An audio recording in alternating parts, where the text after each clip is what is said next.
So Sherry is a certified holistic gut practitioner and author of happygutforlife.com. I'm sure you guys have been to our website. If not, you should definitely check it out. She's also the author of the book, Don't Skip Dessert, Gluten-Free, Grain-Free, and Sugar-Free Sweet Treats. You have some fans here, Sherry. Awesome, yes. She was diagnosed with Crohn's disease in 1999, and following surgery has practiced a holistic approach to managing symptoms. Sherry has followed the Specific Carbohydrate Diet for over 20 years, and in that time has developed an eating plan and lifestyle that has kept her happy and healthy. We love that. She loves to travel, write, read, and hike with her husband and her dog. She used to live in Seattle, and I can't believe we never crossed paths or had a chance to meet. And she's not here anymore, but finally we got to meet face-to-face at this conference. So I'd love to hear your presentation, Sherry. Welcome to the stage.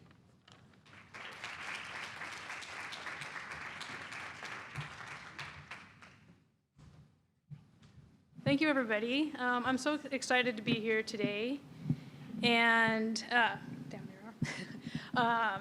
I want to thank everybody for having me. I want to thank the Specific Carbohydrate Diet Association and Jeffrey Berger and Ali and everybody involved for putting this on. Hope you guys are having a great time and enjoying all the great food. So I'm going to tell you a little bit about myself as we get started here. As Ali said, I'm a certified holistic gut practitioner. I am the founder of Happy Gut for Life. I have 3 books. One is Don't Skip Dessert. This is my SCD cookbook. And then I have 2 kind of journal books. One of them is a tracker that's for everybody. And the other one is a workbook that goes with a course I teach. But some people have just bought the book and worked it themselves, so it is available. Some people just like to work on their own. So I have both of those things. They're both holistic in nature and kind of where I was on my own journey.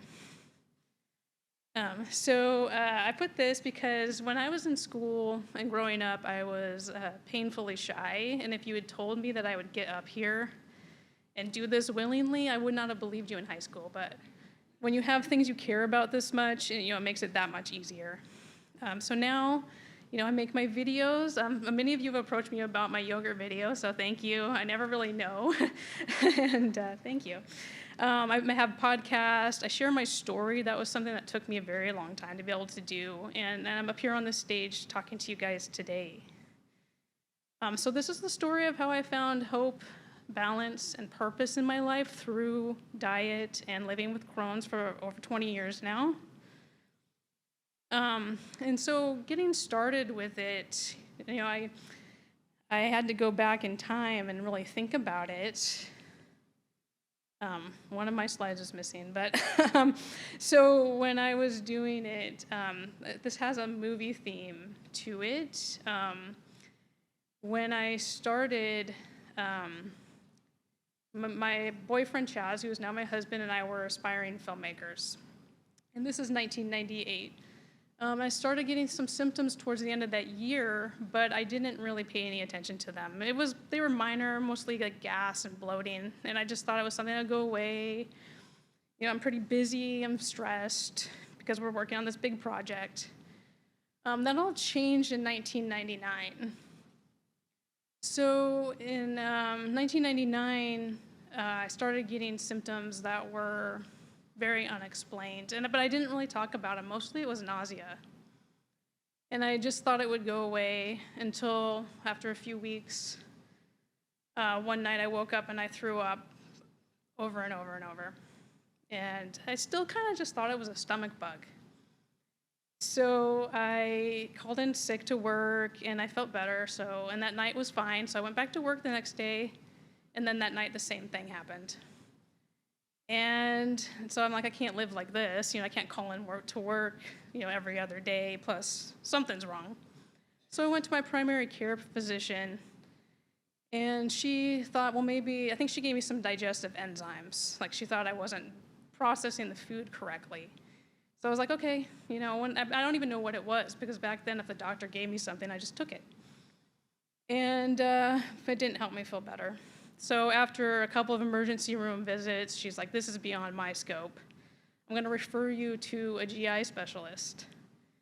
So I'm like, oh good, I'm going to get answers now. It's a specialist. And so I went to him, and by that time, my symptoms had been increasing to rapid weight loss, heartburn, diarrhea, severe fatigue, so severe that I couldn't stay awake at work, at my desk. I think my coworkers thought I was taking drugs or something because my eyes would close. I couldn't sit through a movie. I would fall asleep. And so I'm thinking I'm going to get answers now. Well, and this is not a joke at all. This is what the specialist told me after I described all these symptoms. You must be eating really bad to have symptoms like this. So now he's blaming me, and I'm getting defensive. I'm like, well, I don't eat that bad. I mean, it's normal. I grew up in a house where we made most of our food homemade. My stepdad didn't believe in buying, baked goods that were store-bought, or even from a mix. We had to make everything from scratch. So we had some packaged foods, but really not a lot. So I would say it was pretty average, and so he tells me this. And I'm sure that irony is not lost on anybody here, as this is what we're told once we do get a diagnosis. But in the meantime, I don't have one. So he says, well, I'll do an endoscopy and see if there's anything going on in there.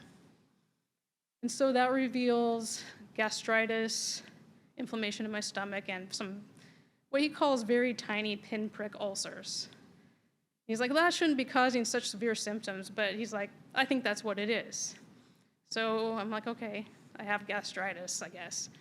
So he gives me a prescription strength antacid and sends me on my way. And that makes me feel a little better. It kind of cures the heartburn, helps me get to sleep a little at night. But the other symptoms are not really going away. In the meantime, Chaz has an independent film at a film festival in New York City, and I really want to go. So being 25, we head off despite everything else going on. So we go to New York, and I'd love to say it was great, but it was mixed. Some good days, some days not getting out of bed.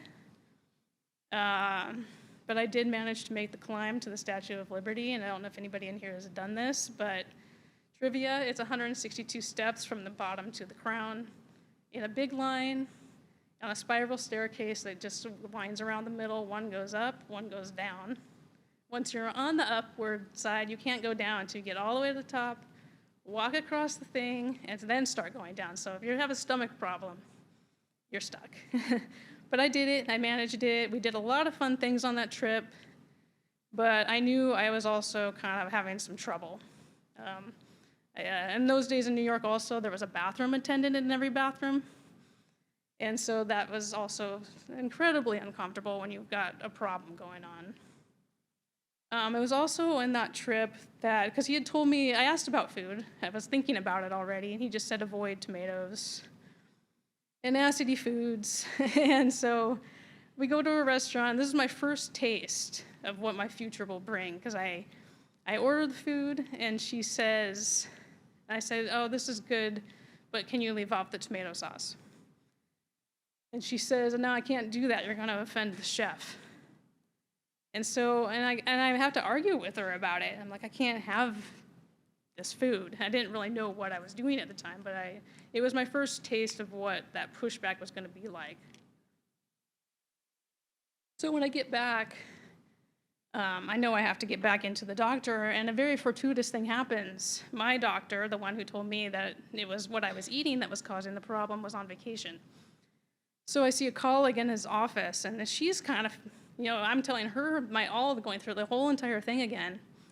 And and she's feeling around, and there's a lot of fluid built up in there, like it gurgles. So like some of you have experienced this, it kind of sounds like there's a waterfall in there sometimes. And so she says, does anyone in your family have Crohn's disease? Well, this is the first time I've heard this word. And so my hope that this would go away, that we'd figure it out and it would go away, diminished as soon as she said it. Even though I didn't know what it was, it didn't sound like something that was just gonna disappear. And nobody in my family has it. I don't know anything. She kind of talks about autoimmune, but I've just never heard of any of this. So I asked for a new doctor from my insurance company, which they do. I told them everything that the other doctor had said, and they agreed that the trust level was not there anymore. So, getting a Crohn's diagnosis, did any of you take a very long time getting a diagnosis? It's frustrating because it's not that rare. 3 million, might have been a little different 20 years ago, but 3 million adults in the US have been diagnosed. A little over 1% of the population. It's not super common, but it's also not super rare. And the thing that got me the most, because I learned this statistic right away, was that the most common ages of diagnosis are between 15 and 35. And I was 25. And he, in addition to telling me it was the food, he said, "You're too young to have symptoms like this." And I thought that was kind of weird at the time. I didn't really know any old people who were having those kinds of symptoms either. Didn't really seem, like age didn't really seem to be a factor to me, but that's what he said. So I go to a new doctor. He immediately recognizes Crohn's. He's been doing that for a much longer time. And he wants to do a colonoscopy, which reveals a lot of inflammation. So he wants to start me on a high dose of prednisone to try to knock out that inflammation quickly. So I do that, and I feel really good for about a week. And then as soon as the high dose was for a week, and then I started to taper. And symptoms started to creep back in, but then when I really tapered, they came back such full force that I was bedridden, couldn't eat, couldn't drink water even, which is at the point my mom said I have to go to the hospital. And at that point, surgery was unavoidable. And I didn't even care at that point. I was so sick. They couldn't even do the surgery for 5 days. I had an NG tube. If anybody's had that, you'll know it's not fun. And I had, tons of imaging done, getting cleaned out. So 5 days later, they do the surgery. It goes great. They take out about 12 inches of my small intestine at the ileum. And luckily for me, the inflammation, though was severe enough to cause a complete and total blockage, it was pretty localized. So they took out that plus about 4 or 5 inches on either side. So I was effectively put into what they call surgical remission. And, and even though I was scared to have the surgery, I'm happy. I can already tell that those feelings are gone, even though I have the surgery pain, recovery, and all that. And recovery is, if you've had your abdominal muscles sliced open, takes a while to get better. It takes a while you don't really realize what those muscles are used for until they are compromised. But still, I know the Crohn's is not happening. All I have to do is recover from this trauma. So in addition to that, on my first visit, he's like, "You're gonna take Pentasa." And I'm not that excited about it. It's 12 pills a day. I guess that's less than Natalie. But I'm supposed to take 4 of these things 3 times a day, the huge blue pill. And then so I'm like, oh, I guess, I want the maintenance. So one day of taking that, my whole entire body breaks out in a rash. So he's like, this is a pretty severe reaction. We can't take a chance of you taking this again because it could be anaphylactic shock. So I'm like, okay.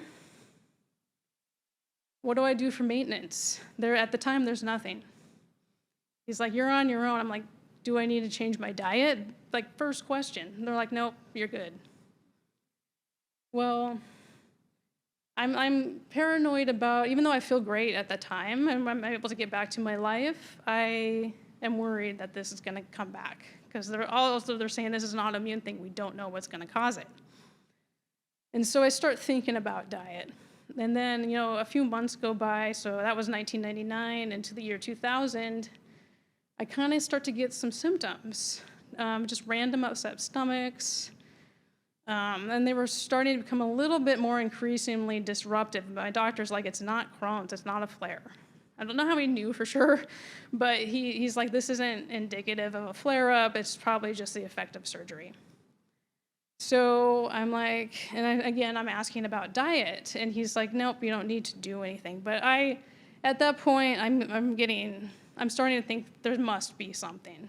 So this is, like I said, the year 2000. The internet is it's there. It's not a lot of info. But I do find a news group that on Crohn's, then somebody's talking about specific carbohydrate diet. So I start to get interest. I'm like, well, maybe that could be my maintenance. So I ordered the book. I read it. It seemed very incredibly overwhelming, especially for where I was at the time, where I'm like, I don't really have Crohn's anymore. That was my thought process. I've just got these weird symptoms. Maybe this is too much. Maybe this is more than I need. But as it became more and more disruptive to my life, and my catalyst was we were going to go to a movie, and I felt the cramps kick in as we were getting there, and I was like, I got to turn around. I got to go home. And I was like, I can't live a life like this. So I get out, breaking the vicious cycle again, and I'm like, I'm going to start it. And so this is where my first little surprise of the day comes in, because I started on a very particular day. We know it's the year 2000, and I'll give a hint if nobody knows, but I don't know if anybody in here knows, because I have talked about it quite a bit, of what day I picked to start this. It's a holiday. No? Back there? No. So the funny thing is, I was practicing this for my husband, and I pointed to him, and he said that exact same thing. But it's actually a little, but it's actually a little bit after that. It's like a holiday associated with candy. Who's first? So you win.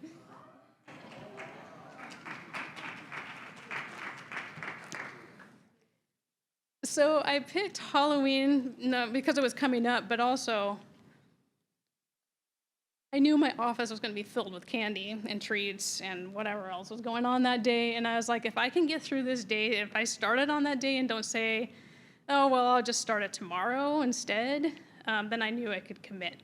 And so I did that. And I'll say that work group I had at the time was probably my most supportive ever.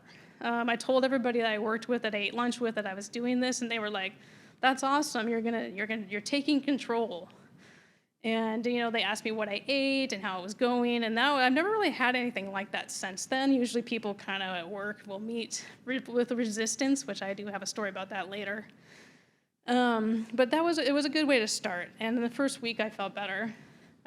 Even though my symptoms were kind of sporadic at the time, I didn't have any that whole week, and I had a lot more energy. I just felt overall better. So I embarked on this journey. So we know the good and the bad. You feel better. I had more confidence. Like I said, I was afraid to go out. And I knew what to eat. That had been the biggest mystery, and kind of one of the things that really prompted me to the diet was it was so random when I'd get up, feeling bad, that I needed to have more structure. But I didn't know what the structure should be until SCD. The bad family didn't really understand, except for Chaz. He's always been very, very supportive of it. But, it would be kind of like, well, you can do this on a holiday, or for Christmas. My father-in-law always puts the chocolate Santa in my stocking still, and he's like, that's what I'm giving everybody, take it or leave it. So I leave it, but feeling left out, that was a huge component of starting the diet. Was all of a sudden I'm not going out to lunch with my coworkers. I'm sitting here with food that I don't like at a family get-together while everybody's eating pizza or Chinese food or whatever they've gotten. Sometimes I'm eating nothing. I'm waiting until I get home. And those feelings were kind of hard to deal with for a while. And then the food wasn't always that good. When I first started, it was chicken, it was green beans, and it was squash, which I didn't really like, and I still don't love. And so, and kind of get past those points of trying to not eat things I don't like, but sometimes I had to. And my mom thought it was hilarious when I called her up to ask her how to cook a squash, because I had avoided it completely every time she'd made it when I was growing up. So then I decided I need almond flour. I'm gonna try that because I need to bake. I love baking. Like I said, we grew up making all our baked goods from scratch. It's something I love to do. I even wanted to be a baker when I was little. So I get it. I called up Lucy's Kitchen Shop, which was a place back then who supplied a lot of SCD stuff, and she would kind of talk to people through it, and that was the only person I really had at the time. There was nothing, like I said, the online world was not really in existence. So she's like, yeah, it'll be great, this flour's really good, and she had vetted it, and so I get it, and I'm like excited until I kind of start putting the ingredients together. And I'm like, honey, almonds, butter, this is gonna be a heavy, heavy dessert, and it was. The first muffins I made were like moist is too generous. They were wet, and they like peeled off the wrapper. And so I'm like, I gotta figure something. I gotta work on this. And that's kind of been a lifelong quest. But at the time, I didn't really spend a lot of time, and that kind of plays into the next part of this. As the years went by, I felt better to the point where I felt fine. But my food, I had never improved it. I just ate what I ate and said that was enough. Well, I mean, and I had said a lot of the same things. I hear a lot of people say, like, why would I ever change this? It's working for me. Well, many years in, when I felt fine and my life became incredibly stressful, my mom got diagnosed with ovarian cancer and she passed away. We bought a house, we changed jobs, but my mom passing away was kind of, I said, I don't want to deal with this anymore. And I was like, and I'm fine. That doubt crept in. And it's hard for me to talk about this. It's hard for me to admit, and I didn't for a long time, but I feel like it's valuable to other people to hear, especially if they've gone through it and you keep it a secret, because I even kept it from Chaz that I was trying other foods. And then what happened is he found a wrapper in the garbage can of something I had bought. And so him finding out that way was not the right way. And me keeping a secret because it was my own denial. And so I'm suppressing all my feelings about this. And I didn't know then how much a factor stress could play on our digestive health. I just thought I was being weak-minded. And I did not get any sort of help for it. And so I ended up in a mini flare. It wasn't mild, and the symptoms came back, obviously with more of the burning feeling and stuff that I knew it was a flare. The doctor did colonoscopy and confirmed it was a minor flare, luckily, right at the surgery site. And so he wants to, talk about medication. And I'm lamenting to him that I had, faltered on this diet and I was beating myself up. And he said, well, this didn't happen because you went off some diet. And those are the exact words he used, some diet. So I'm like, I'm not going to get anywhere with this, with him. But I don't want to take this medication. He gave me the choice of Endocort for 4 weeks or a lifetime of Remicade. So I'm pondering this, and then he says something that makes me want to re-embrace the diet and gives me hope for it again, because he says there's no results you can get from a diet that I also couldn't get from probiotics. And I didn't know anything about probiotics then. But what I'm hearing in my head is he's just told me that diet works. And that really he just thinks it's too hard for people to follow. I think that's what he said. He's like, nobody would ever follow it enough to get results. I'm like, well, I know I can because I did before. So I'm like, I'm going to re-embrace this into my life. So I am going, I decided on the Endocort because I do want to get, which is it's a steroid kind of like prednisone, but geared towards your digestive tract. And so I'm going to do that for 4 weeks, and I recommit to the diet. And my symptoms, my flare goes away, and that's the last flare I've ever had, I'm happy to say. But I need more. I need to refocus my life so I don't get into that bad headspace again. And especially keeping a secret from my husband, that's something I still feel bad about, but we worked that out. But I don't want to get to that point again, and then being in denial to myself. So I got to figure out why am I doing this besides, health is the important part, and we want our health, but what's the tangible thing? So I start thinking about that. Where do I want to be in my life? So my work at the time, I worked for a pro audio company, went to a big trade show every year, and I wanted to go. I worked in the department. I had gotten transferred into the department, went, and I'm like, I want to go there. I want to get paid to travel, and I want to be able to travel confidently. The other part is travel too. We love to go on road trips, and I want to be able to do those things and feel confident about it. So this is, I did manage, I worked towards these things, out hiking, horseback riding.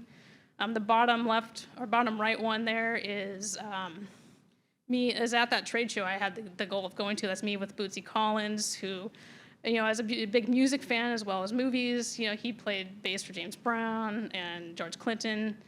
And if you remember the Groove is in the Heart song, he's in that video. So, just getting to do that was like that was a tangible thing that I could hold on to. And the one in the upper right is me at the same company, another trade show, but it's in Germany. So I managed, I can make this trip now and feel good about it and not be afraid of like what my body might do, because I had gotten myself back to that point. And if you are somebody who likes to get out there into the wilderness, that bathrooms can be hard to find, or they may look like this. I get a kick out of this one because they put a sign on this structure that says it's for everybody, and it's like those walls were 5 feet high. That thing, no roof, it's full of bugs. Not something you're gonna want to spend a lot of time in. So, and I put some blank little business cards on all the tables. So, you can take as much time as you want with this. It's a little exercise I like to do, but it's like defining your own why. So you can take those cards and put it, there's another thing we're gonna do on the other side, but you can write that down. I made them business card size so you can keep it with you. And so for me, that was like determining that tangible thing that that put my hand on, so to speak, and not just, my overall health. Because we know there's people who don't stop smoking when they have lung disease, and we know there's people who won't change their diet for health, and so we need more sometimes, to keep that reminder going. Because when we are feeling well, we kind of stop thinking about our health because we have it, or we think we do. And so that's that. So we can write that down on one side. And there's some extra cards if you need it.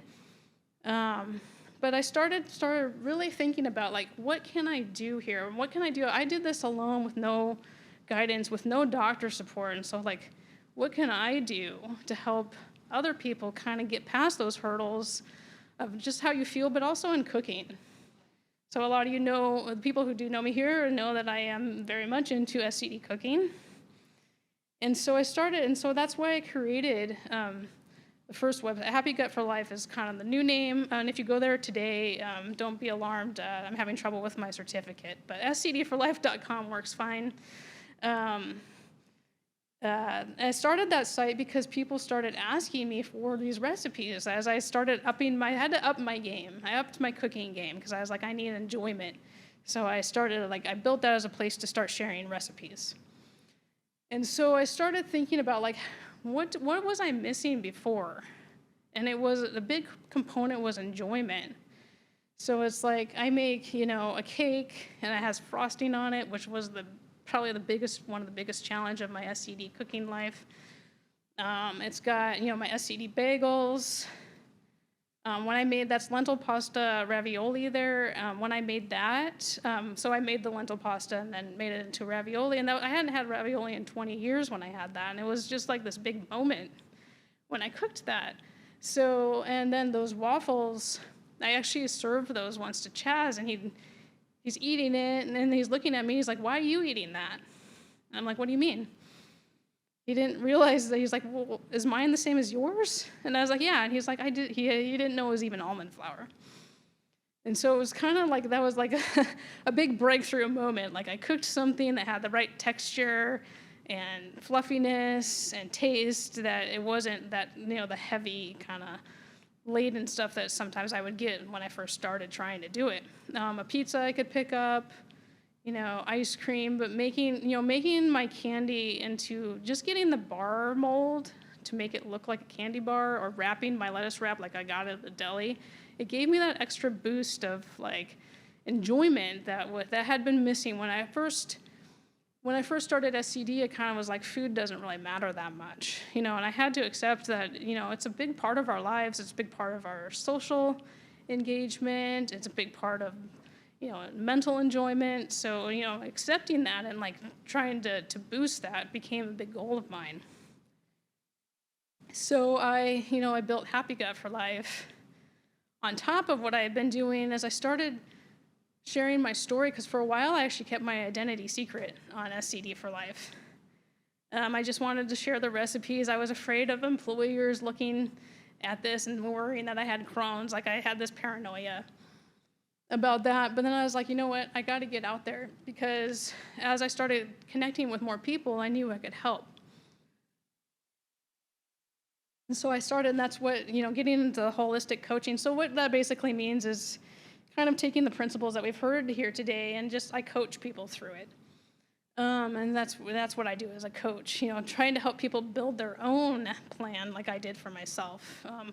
And I love writing, sharing, building recipes, and continuing my education, so I could find that balance in my life that wasn't so consumed by diet and just thinking that was like, I'm like it's a ball and chain, was kind of how I felt before. And like kind of the Act 1 period, after I got to the point of healing, after I got past the newness of it, it kind of felt like a burden until I like re-embraced and found that purpose and started thinking about my goals and acknowledging, stressors in my life, stressors that could affect me and affect what I'm doing, and thinking about that and how do I work with that instead of hiding it. Because, like a lot of other people here have said, building that balanced plate, not only for food satisfaction, but, that diverse microbiome, that's my goal. And that's why I called it Happy Gut for Life, because it's a lifelong journey, and it's going to change. As you get more healing, as you go along, or if you have ups and downs, your needs are going to change. And so it's like, what's the lifelong, track on this? And that's kind of where I started going. So and everything on this picture is SCD. Now I do call it Happy Gut for Life. One of the other reasons is I have incorporated some other foods into my life, but not unlike before, there was structure to it and careful choices and sticking to that instead of just eating whatever I wanted, which was what I had done before when I let things get to me.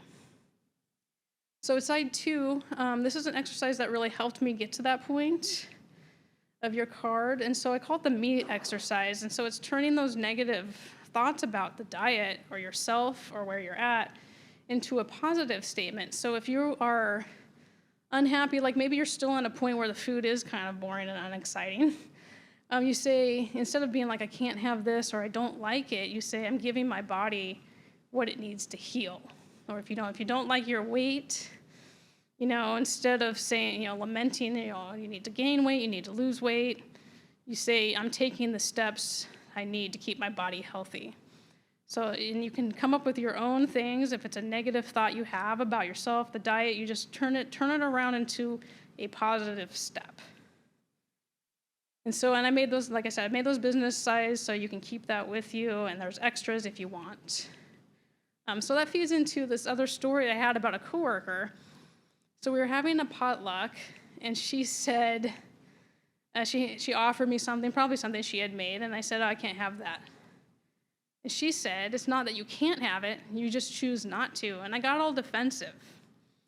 And I was like, you don't know what you're talking about, I can't have that. But then later on, I started thinking about it, kind of over that week, and I was like, you know what? She's right, I am choosing this. All the food is out there, and any of us could eat it at any time. It's always there.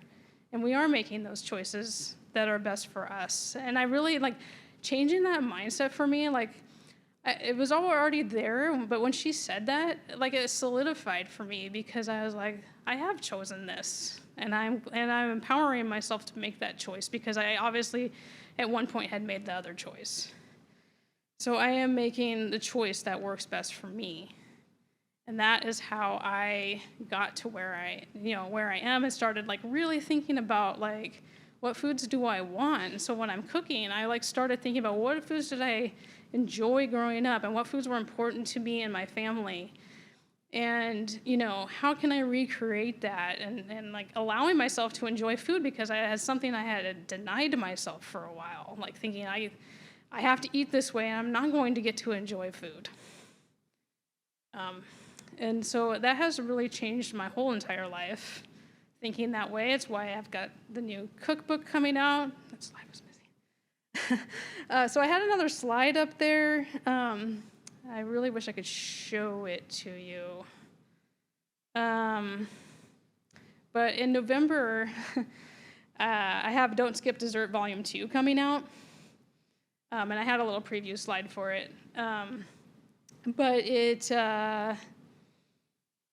Unlike the first one, it's going to have full color pictures of every recipe, a layout, a how-to guide, some substitution guides, not for regular ingredients, but if you need different needs as far as like different kinds of oil, different kinds of nuts, different kinds of butter. So that will be out November 7th.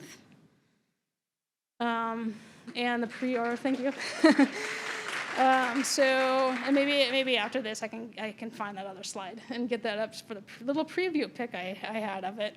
But thank you. Yeah, so the Kindle is available for pre-order now if you like ebooks, but the physical version will be available for pre-order soon. And if you're in my social media groups or on my email list, you'll get noticed about that. But it's Happy Gut for Life on Facebook, on YouTube, on Instagram. And the whole reason for that is like I realized that things I love to do like cooking, writing, creating, I could use that to share my experience with you guys. So if you want to learn more from me, I'm going to have a free class next month. There's a QR code to sign up if you'd like, or you can visit my website and sign up there. If you want to talk to me about it, I will be around.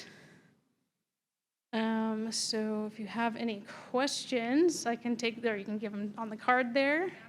I love what you mentioned, Sherry, about re-embracing the diet because quite often, maybe not everybody will do SCD for a pretty long time, and then you kind of explore out of it. Things look good for a while, and then maybe gets a little bit dicey or shaky, and then that the core SCD worked for you, so you can always, this is the way I approach it. Is that what you mean? The re-embracing of the core diet, kind of settle back into it. You've done it before, you know how your body's going to respond. Wait till however long you want, and then you can make a decision later. Is that what you mean? Yeah, so when I re-embraced it, I did, recommit to 100% for many more years, and then making some decisions outside of it was very controlled, unlike kind of having no plan before. Before when I went off, I just kind of was because I was in a I don't want to do it anymore phase, where this was to make healthful decisions that might be a little beyond. Right. Very good. Very good. All right. I have some questions. What and where do you eat when you travel internationally? So I've only traveled internationally the one time, and it was a business trip. So there was a restaurant in the hotel, and it was literally like all like sausage and pasta. So I only ate there in the morning. They had a buffet. So in that case, I just picked fruits and I had nuts and I had some food with me. So in that case, my hotel actually had a kitchenette, and I did not know I was going to even have that. But then there was a huge grocery store in walking distance, so I just made all my own food. We went to a restaurant a couple times. One was a Mongolian as a team. When you go on road trips, you probably know you're kind of obligated to go eat with everybody, and that can be a challenge because you don't get to pick anything about it. But we went to a Mongolian grill. Most of the big challenge was that it was in Germany, and I don't speak German. But at the Mongolian grill, I was able to ask for just the meats and vegetables plain without any of the sauces. So that's actually one of the easiest places to eat at. And then we took a little trip on a day off, and luckily the server spoke English, so I was able to ask for a salad with I was able to tell her I had a gluten-free need at the very least. And she accommodated what I needed. So otherwise I cooked my own food. But a lot of people get intimidated by traveling, but especially in Europe, I mean, it's the same. I mean, it's mostly I've been to Europe a couple of times, and there's just a lot of all the same stuff. So you're gonna find it's basically the same as traveling in the U.S. All right, here's a tough question.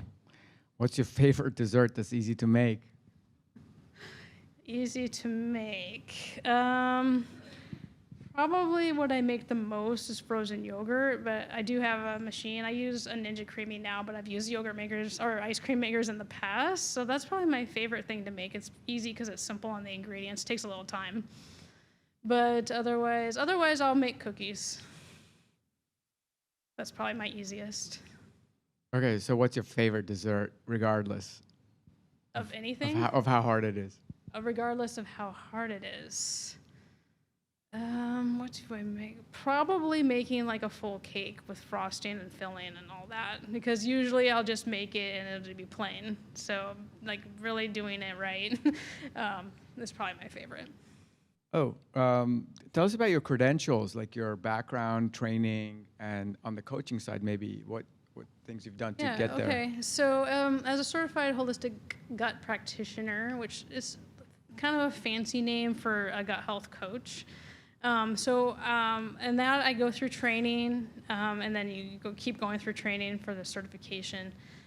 So I go through a training program on holistic gut health, which is like it'd be kind of like if I was working with like Natalie or Dr. Bowen as like working with their patients just as on a coaching side, like helping them get through it. It's like all those principles that they were talking about.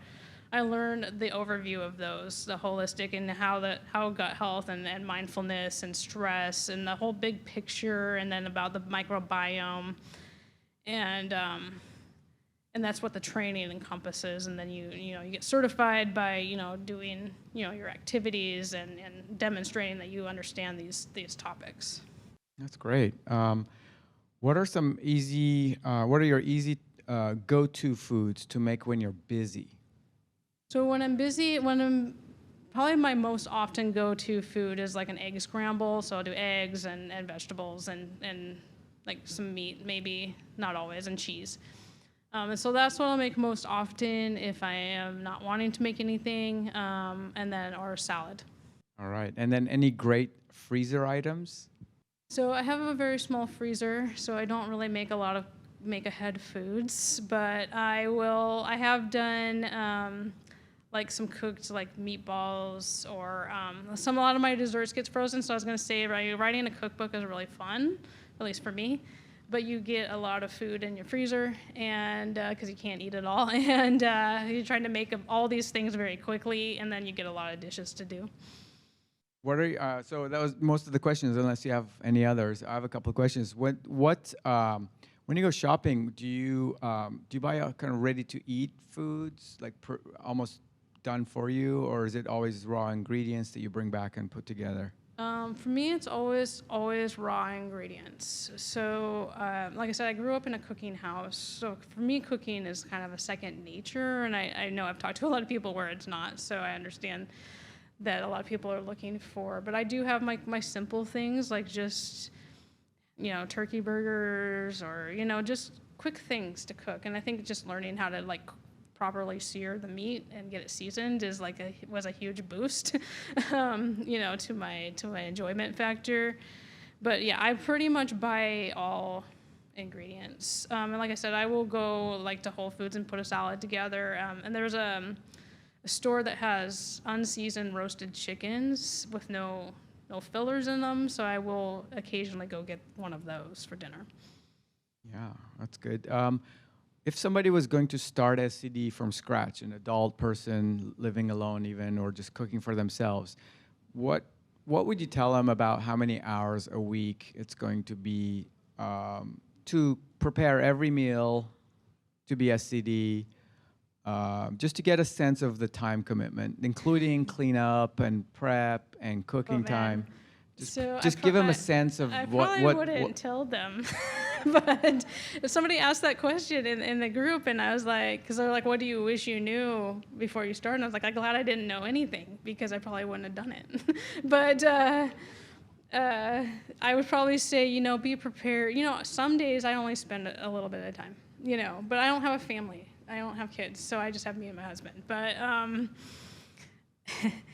I would say, you got to be prepared for even an easy meal. Sometimes it will be 45 minutes to an hour in the kitchen, trying to get everything put together. So I'd say, you got to be prepared to spend, a couple of hours a day, but when you're learning it, it's probably going to be longer, but I have my things. I could throw together a smoothie in the morning, and I grab my lunch. Usually my lunch is kind of not really a meal. It's like a bunch of things, I'll have my meat and grab some vegetables or some fruit or some hard-boiled eggs. I don't really make a meal for lunch, as I do have my ready-made things for that. And then, so I'm really trying to prepare just dinner most of the time.